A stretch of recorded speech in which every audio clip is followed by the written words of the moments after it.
welcome back to Pictorial on Relay FM. I'm Quinn Rose, and I didn't go to art school, but I still love to learn about art all the time.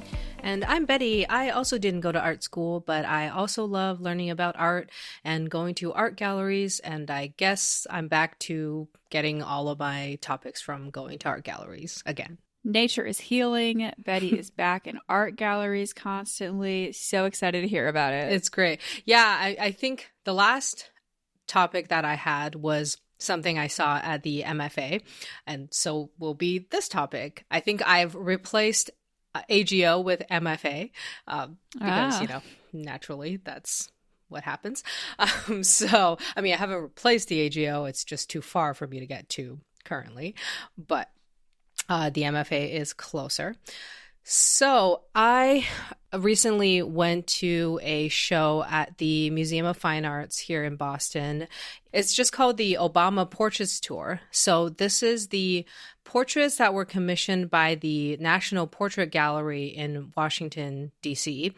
of Barack and Michelle Obama. And these were paintings that were unveiled in 2018, and they have been on tour around the country since June 18th, 2021. It actually started in Chicago, and it's ending here in Boston, and it is going to be on so it's going to be on at the MFA from September 3rd to October 30th. So if you're in the Boston area, you have until just before Halloween to see it.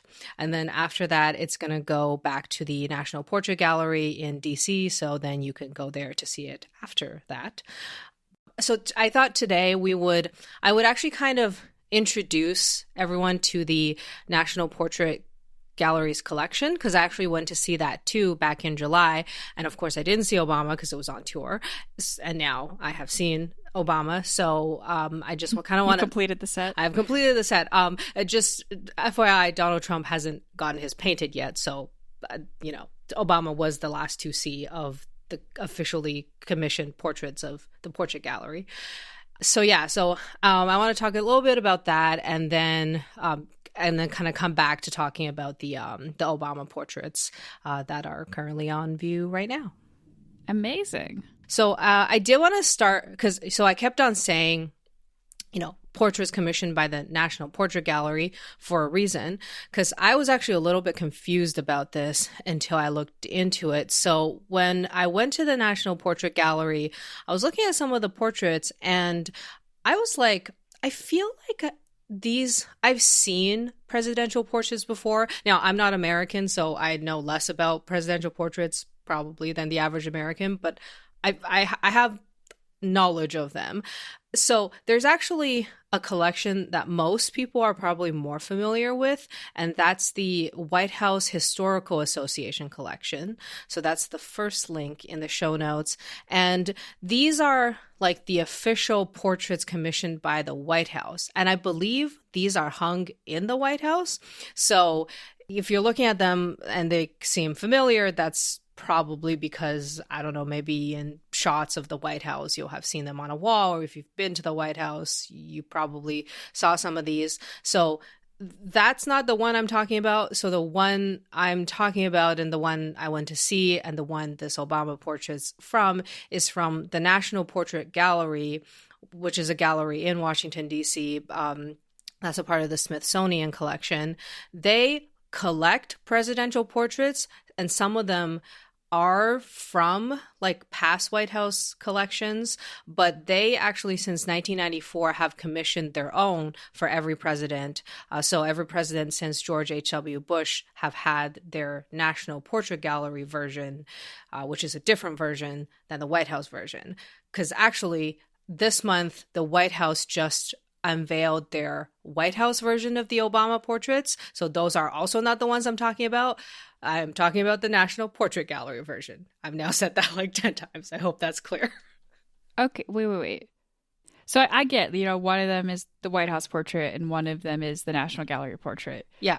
Not what's the difference, but like why are there two, I guess is my big question. Yeah, so if I'm understanding this correctly, the White House version is like the official portrait. This is their headshot. Like, I guess if you and I have a employee ID with our picture on it, this is the president's version of that.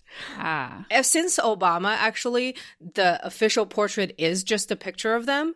And so I think, so there's like this tradition of having your portrait painted, but for, the last few decades, you don't really need to do that anymore. You can just take a picture, but there still is a tradition of like having the painting itself as more of a ceremonial type of thing, but it's no longer required as like a logistical thing to have somebody actually paint a picture of you.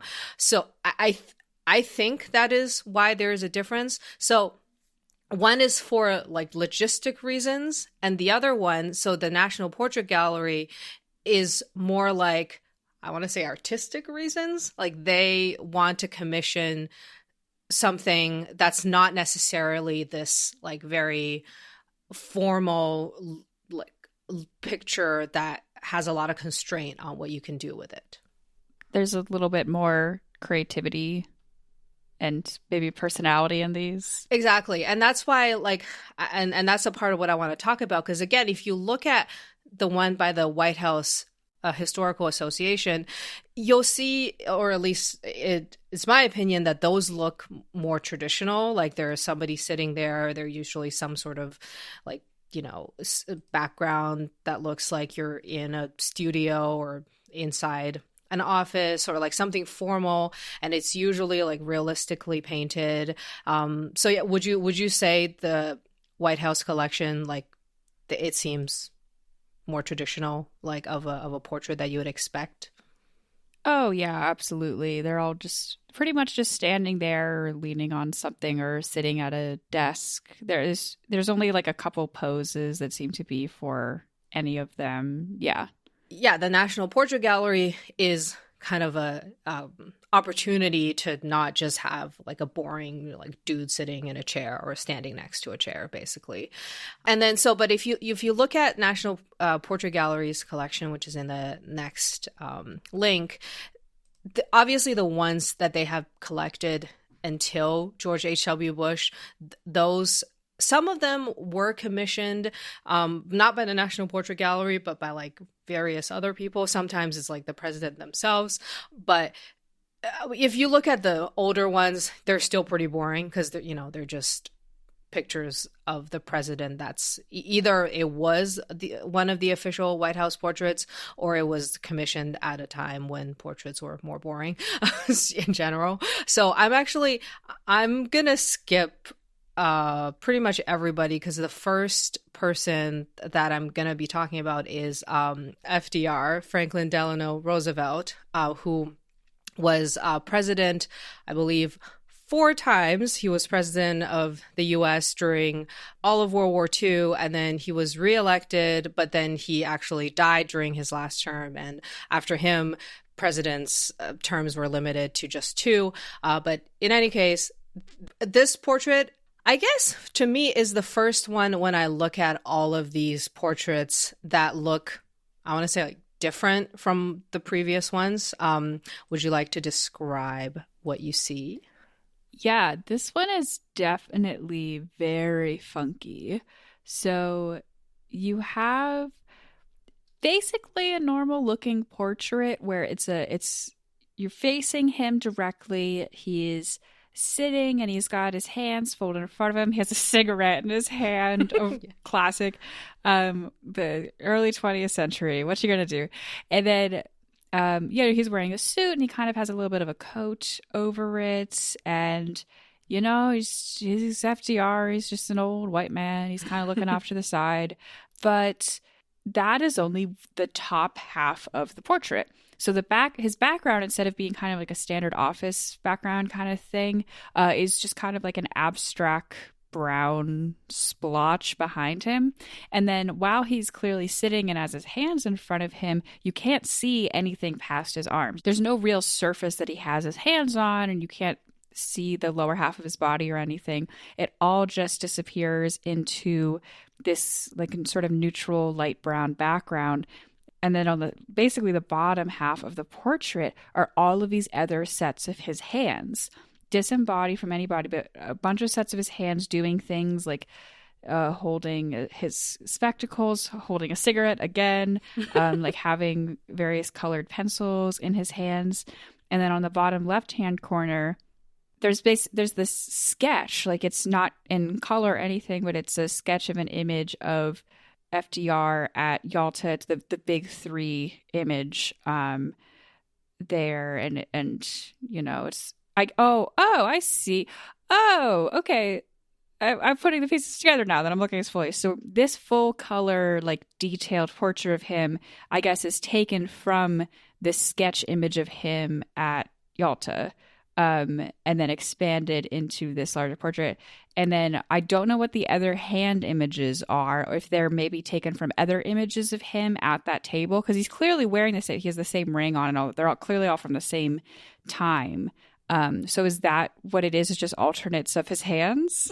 Based on the description of this painting, the hands were different studies. The artist, whose name is Douglas Chander, he did a bunch of different studies. So he wasn't sure, I guess, exactly how he wanted the hands to look. There's one with the cigarettes, there's one with the glasses, one with the pens. So I guess he did a bunch of different versions of how he wanted the hands to be for the final portrait before he landed on the cigarette, which I guess he thought was the most representative of FDR.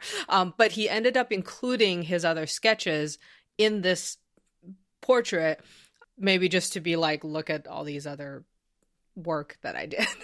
So, and so here's the thing is like, yeah, I think these days, obviously, you know, including sketches as a part of, you know, some portrait doesn't seem like crazy, but and 1945 also is not like, this is not the first time somebody has done something like this, obviously. But when you think of an official portrait, you don't immediately think the artist is going to include their like work in progress like on the bottom. But this is an example where he did that, where he included the sketch of like some of the other studies he did. And so apparently the one that is of the Yalta conference, Chander originally wanted to do a 3-person portrait. He wanted to do Winston Churchill, Stalin, and Roosevelt sitting together, and he did this study to practice for that. But apparently Stalin refused. He was like, I don't want to sit for that long or something. And so he never ended up doing the portrait of all 3 of them. So then I guess, I don't know, he was like, I don't just want to do Winston Churchill and FDR. So he just did FDR in the end.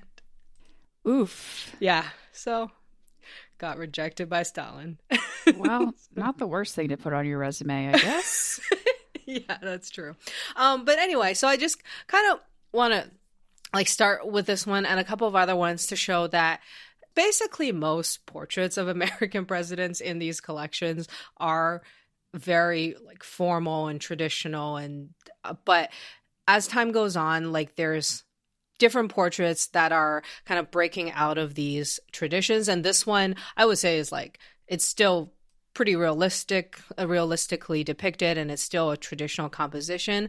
But I guess like in the end, the artist, it almost looks like an unfinished painting because he didn't finish painting the background and everything. And it kind of shows you that, you know, you don't have to have a completely finished painting for it to be a part of the collection. Like this still is something that's interesting because it has, you know, that sketch of the 3 of them. So it contextualizes this pose. And then it has all these other versions of his hands that I guess represent who he is, I'm going to assume. Yeah, that is very interesting. It almost feels like it's a representation of FDR, obviously, but it feels more like a representation of the art process than anything particular to him. Yeah, so the next one that I wanted to, or that actually interested me when I saw it at the National Portrait Gallery was the portrait of JFK. And again, this one is the National Portrait Gallery's version, so I had actually never seen it before. So it is a painting by the artist Elaine de Kooning, and I would say this one is quite different from the previous one. Would you agree? Yeah, this is a very interesting painting. Almost every single one of these portraits is quite realistic, quite detailed. This is done in a completely different style. It's still representational. It's still a portrait, and I would go so far even to say it's clearly JFK for people who are familiar with what he looked like. But it's much, much more impressionistic. He's sitting in a chair. He's wearing a white shirt and tie and black pants. But the whole background is done in abstract colors, lots of green and bright blue and orange highlights. And those abstract colors go in over his body as well. Wow, it is, like, yeah, that's JFK, but he has these sketches of color that the paint looks thick and messy, and it's a fascinating inclusion surrounded by mostly very realistic paintings. Yeah, exactly. I think this one was like the first one I saw of all the paintings, even though there were ones that were not totally traditional looking. This one was just it just became completely different when I saw it in the exhibit. And so this was done by Elaine de Kooning in 1962. It was apparently commissioned for the Truman Library, and she had some sitting sessions with him in Florida between December 1962 and January 1963, and she ended up actually making like 10 different paintings. This was the only one that was in, or that is either in the collection, or at least this was the only one that was on view, but she did a bunch of different versions of this. And here's the thing is, we'll get to Obama like at the end, and there's also people who are like, oh, this this doesn't look like what you would expect, and I do just want to say this is not like the first time that it has happened, and I would say this JFK one is also quite different. And I even at the gallery, a lot of people were like, whoa, like why did they put like something a child painted on the wall of the National Gallery? Wow, that's so rude. I know. And I'm like, oh, excuse you, this is by Elaine de Kooning. Like, what? Like, so, but I like abstract expressionism. I can understand that there may be a lot of people who are not into it, which is fine because art is subjective. But I guess what are your thoughts on this being as a part of a collection, of quite different looking pictures of presidents? Just on an aesthetic level, I really like it. I think it looks very fun and cool. And so I like it on a visual level. And it also makes sense to me, I think, because I think it would be really weird if like Calvin Coolidge had a portrait like this, Yeah. But it's JFK, and so first of all, he's like one of the most famous presidents ever, because he was assassinated. I don't know why I laughed when I said that. It's not funny that he was assassinated. It's just funny that the way that I hesitated to say that for some reason, as if it was a spoiler to someone. It was in 1963.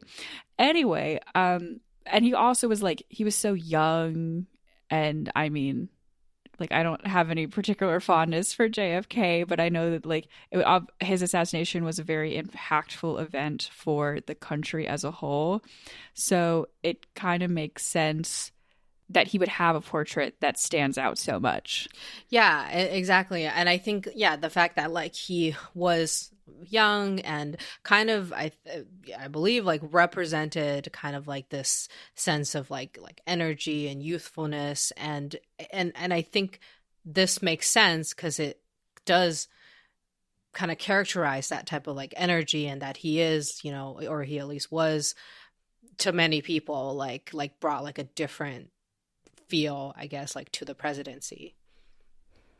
Yeah, definitely a much different energy than, I mean, the previous president was Eisenhower. It's just like it's a severe tone shift.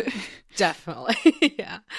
So then actually this leads us to the next guy, and this one I actually really just kind of wanted to tell a funny story about this, but Oh, great. yeah, so what would you like to describe this portrait of Lyndon B. Johnson? Sure. This one is definitely much more traditional. It's a more traditional style. He's holding a book. Here, let me zoom in for a Yeah. sec. It's History of the United States. Mhm. Creative.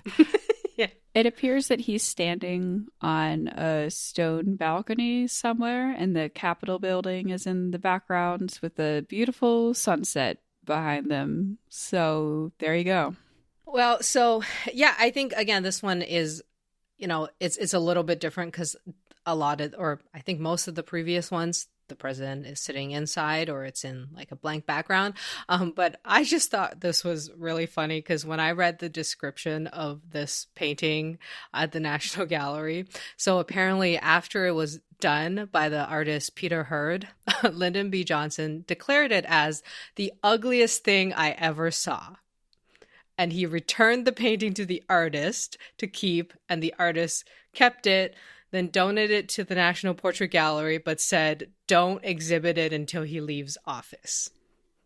Oh my God. So, I mean, it's a little silly looking. The fact that he's holding a book that's just titled History of the United States is very funny to me, but it seems like it's a perfectly legit depiction of what the man looked like. yeah, and the thing is, he's not even that ugly.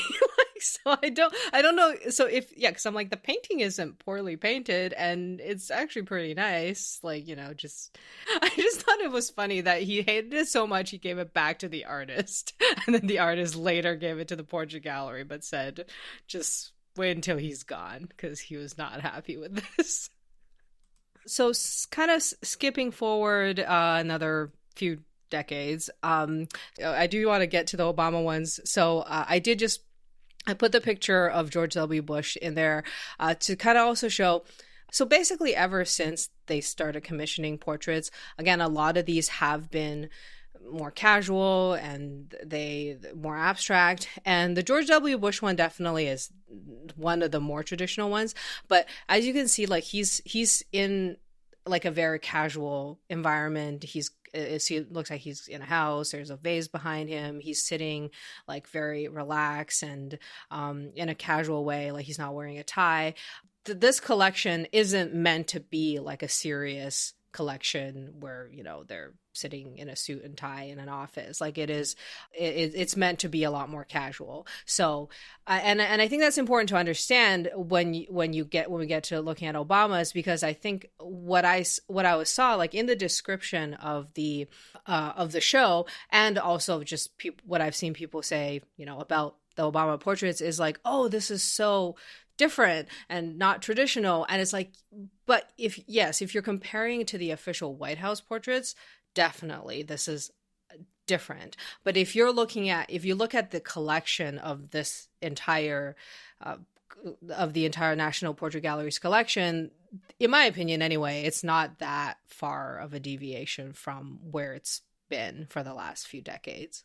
It's definitely a creative portrait, and it definitely stands out, but doesn't stand out as in like, oh my God, it's a deviation from everything that's come before. It's like, oh, most of these portraits are more traditional, but in the recent decades, we've gotten creative with it, and here is another entry into a different kind of portrait style. So yeah, that now we have come to the Obama portraits. And so these, Barack Obama's portrait was by an artist named Kehinde Wiley, and Michelle Obama is by Amy Sherrod, and they are the first African-American artists to paint a portrait in this collection. And many people probably have already seen these, but I do want to say, and I'm sure I've said this on this podcast multiple times, these two paintings are an example of paintings that, in my opinion, the computer screen does not do it justice. Like, you have to go see it in person, because I think like when I first saw pictures of them on the internet, I was like, oh, okay, these are interesting. They look, like they have interesting styles. But I was like, yeah, okay, whatever. But when I saw both of these in real life, and they're huge, I went like up to as close as I was allowed to go, and I looked at them for like like 15 minutes because I was just like, wow, like this is just not the same experience. So I definitely would say, anybody who has a chance to see this, whether you're in Boston recently or in the future in DC, like I think they really should be experienced in person. But obviously, in absence of that, we will look at the as high res as possible imagery on the computer. I haven't seen these in person, and so I can't comment on what it's like to see these in person. But I do know that they're really big, right? Like that is, I think, I assume that's part of it, is that the sheer scale of these portraits is not able to be captured by looking at it on a computer screen. Yeah, for sure. And especially Wiley's portrait of Barack Obama is really, really detailed. And Wiley's known for painting really detailed portraits. And there's actually another portrait right now at the Museum of Fine Arts that's in the American collection by Wiley that I think is also worth looking at. It's a similar thing. It's a huge portrait of a young man, and it's just there's so many intricate little details that you see when you're looking at it up close that that's just difficult to experience at a distance. And so so like that's a part of his style. But anyway, I guess let's start with Barack Obama's. Do you have any immediate reactions, or if you want to kind of describe what you're seeing? Great colors is, I think, the first thing that hits me. I think it's, in a way, it reminds me of JFK's portrait because he is sitting in a chair and the background is extremely green. It is a realistic portrait of him wearing a suit with no tie, but he's sitting on a chair, on like a dark wood chair, kind of leaning forward on his knees a little bit. There still is definitely a bit of stylization to the depiction of Obama, but it is definitely like a very realistic painting. However, the background is what makes this portrait so creative. Instead of having presumably whatever real background was behind him when he sat in this chair, the entire thing is leaves. It's very green and lush, and there are flowers in it as well, several different types of flowers who are peeking out throughout the leaves. There aren't a ton of flowers, but they kind of are sprinkled throughout it, and they're mostly behind him, but a few of them are kind of starting to peek over him, almost as if to give the image that he's been sitting in this chair for so long that the leaves are starting to grow over his feet. Yeah. It's very interesting. He has a very serious expression on his face, but he's sitting in such a lush and beautiful environment. Mm-hmm. Yeah, and I didn't realize until I saw the show the flowers actually represent three different types of flowers. So there's the chrysanthemums, which is the official flower of Chicago, which I didn't know. But so that is where Barack Obama is from, and but then there's the jasmine flower, which evokes Hawaii, which is where he spent the majority of his childhood, and then there's also the African blue lily, which is symbolic for his late father from Kenya. So it's kind of Barack Obama's like childhood and background and life kind of in one image, but instead of, pictures of Chicago and Hawaii and Kenya, they're represented by flowers. It would be very funny if it was just pictures in a little collage. Yeah. It's like Lyndon B. Johnson's, but instead of the Capitol, instead of DC, it's like every place Barack Obama has lived. Yeah. So, that would be a little bit too literal. But anyway, so, and I think it's just the interesting thing to know about the background of Kehinde Wiley is that, so he's known for taking inspiration from European portraiture. So he is inspired by painters like Thomas Gainsborough, Joshua Reynolds, and also Titian. And so he's really into like vibrant portraits and paintings that are very dynamic, but obviously, instead of painting European subject matter, he usually is painting an African-American person. And the interesting thing is most of his most of the people in his paintings are actually anonymous, like they're not meant to be any specific person, although he has painted famous people like Michael Jackson and LL Cool J apparently, but other than that, a lot of them are anonymous. But in any case, it's like he likes to kind of play on these compositions and styles that are traditionally European, but then the subject matter isn't. Oh, that is very interesting. The actually, so on the right side of the painting or the picture that I put in the show notes is Michelle Obama's portrait. Would you like to describe your thoughts on this one? Yeah, this is also quite interesting. It's done in, I would say, quite a different style as the Barack Obama portrait. This one, the whole background is just a flat pale blue, and then there is basically a full body portrait of Michelle Obama. She has a very long flowing dress on that's white but has some black shapes on it, and then also some stripes of pink and yellow and red in these little bursts of pattern that appear on the dress, but the bulk of the dress is white. And then it looks like she maybe is sitting or crouching in some way. You can't really tell because her dress is so flowing and long. It goes all the way to the bottom of the portrait, but she has one of her hands under her chin and the other draped over one of her knees, and she's looking right at the person viewing it. The colors of her skin and hair are also very blue and muted, so it's like a blue filter has been put over the whole thing almost. And she too is just kind of looking at the viewer with a quite serious expression on her face. Oh, and she has nails that match the background color. Oh yeah, that's a nice little touch. I didn't even notice that. Oh, nice. Yeah, so this artist, Amy Sherald, again, this is in the style that she normally paints in as well, and she pretty much also paints all of her subject matter with a flat or solid color background.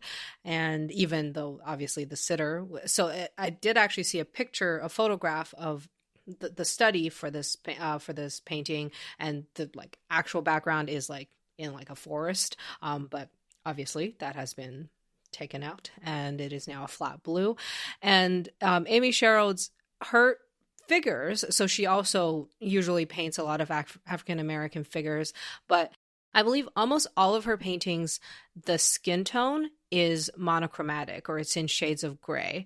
And apparently her inspiration is actually old black and white photographs. So it's kind of interesting, like I think how, like like I mentioned in the beginning of the podcast, like photographs have really like replaced modern, or is the need for like realistic looking portraits. But here's an artist who actually is using black and white photographs as inspiration for her paintings. Oh, that is interesting. What a marriage of old and new in the portrait world. Yeah, so it's interesting because it's almost like she's like in a way, like when I look at some of her other works, and even including this one of Michelle Obama, like they seem to be looking like an old, not that she looks old as a person, but like an old looking like picture. But I was like, I don't really know why it feels that way, but I think it's because she's like evoking that tone of like old photographs. So anyway, it's an interesting style, I think. Yeah, it absolutely is.